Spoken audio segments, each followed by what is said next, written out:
Okay, hello, Assalamualaikum. So, hari ni saya dekat Teluk Ketapang, pantai Teluk Ketapang, Terengganu. So, kita nak try ketupat sotong. Dah sampai ni alang-alang, kita try lah. Jom, kita pergi beli. Okay, jom kita pergi beli ketupat sotong. Assalamualaikum. Satu apa? Ha? Apa? 20 satu. Ni bagi satu lah. Bagi sudu sekali. Okay, terima kasih. Okay, so aku dah beli ketupat sotong. Nak try rasa dia macam mana. Jom kita try. Okay, ni ketupat sotong yang saya beli tadi. So kita nak rasa lah. Sedap tak sedap. Sebab dah 2-3 kali datang tak pernah try. 3 kali datang tak pernah try. So hari ni nak try. Dia macam ni lah. Dalam dia ada ketupat. Okay, bismillah.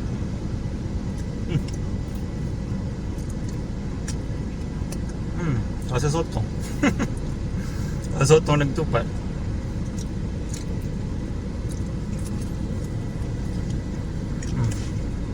Okey lah, sedap lah. Boleh lah. Sotong campur ketupat. Sedap. Okay, nanti kalau korang datang Terengganu boleh try. Yang pure Terengganu punya kan. Boleh lah, sedap lah. Okey, satu ni RM20.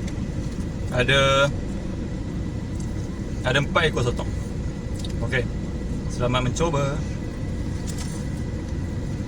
Bye bye.